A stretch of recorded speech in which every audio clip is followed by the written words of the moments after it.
Hi there, this is Mr. Khair, and this time I'm not going to answer. Rather, I'm going to have some questions for the atheists, and I hope they will come up with the answers to these questions. Uh, and Hello from Atheist Now. As an agnostic atheist, I'd love to try answering your questions to start a dialogue. I see you posted this video way back in November of 2017, so you probably have gotten some answers, but here are mine. yeah, so let's go for the first question. The first question is, let's assume that living organisms have evolved over time and we have a common ancestor. But the question is, before there was something, there was nothing at all. So how nothing can evolve into something?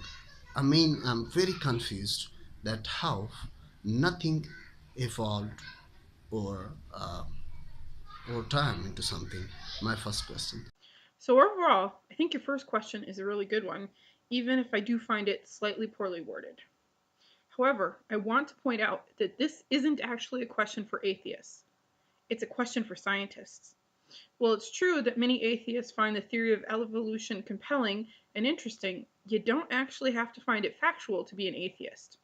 All atheism requires is a lack of belief in a God. A person can believe in all sorts of things, from souls to an afterlife to astrology to healing crystals to flat earth. But as long as they don't believe that a God exists, they are atheists. Additionally, I want to point out a little sloppy language. Your question is about how life began. How did it get started? But you are tying it to biological evolution. These are actually two completely different topics. The theory of evolution is not dependent on how life actually got started. Evolutionary theory describes how life forms change over time via the process of natural selection once life gets going. So, what you're asking is better referred to as abiogenesis. The short, snarky answer is we don't actually know. And while that is true, there are a lot of hypotheses out there about different pathways that could have been taken from various chemical structures to that very first cellular organism. Some of the theories are contradictory and some are complementary, but scientists are working on the problem and we just don't yet have a complete picture. But here's the thing, just because we don't know how life got started doesn't mean we can just drop God in there. That's a God of the gaps argument. It's lazy and it's just saying, well, since we don't currently know, God did it. You could drop in magic, aliens, and have just as much actual evidence for the claim. Additionally, what happens to the God you're dropping in the gap if we're figuring out how it happened and it didn't require that God?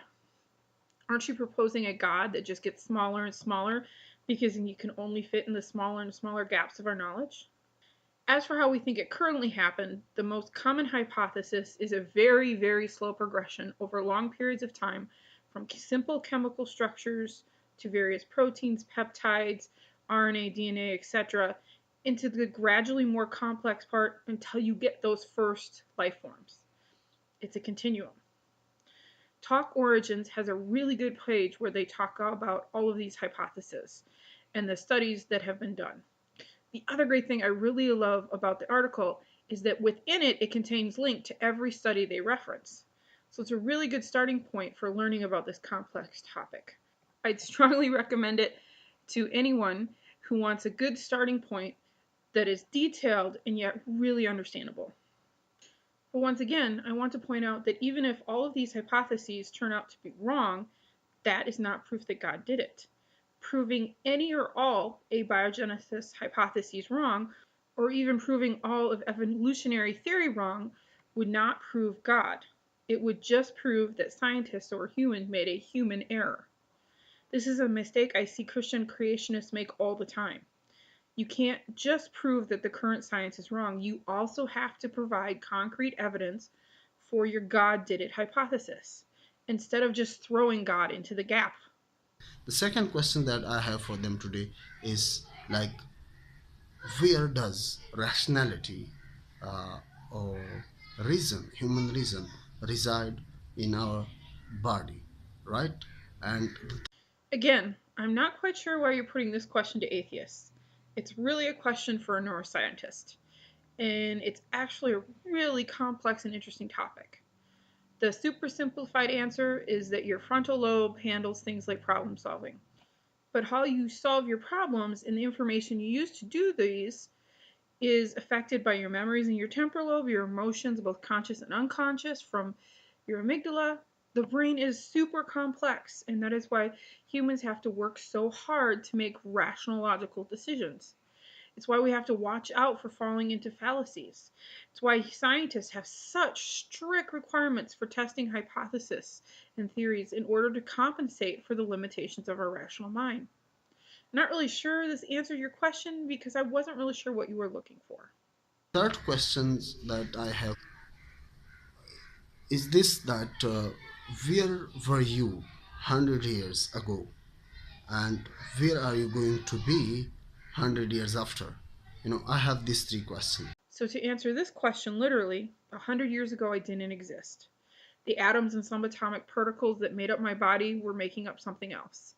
And 100 years from now, unless we have a massive improvement in medicine, I will likely be dead and gone. As I plan to be cremated and have my ashes spread, my atoms and particles will have been reincorporated into other things in the world. I find it amazing that the atoms that make up my body will go into other things. To be more poetic about it, I'm star stuff, just like you are, and someday I'll be star stuff again.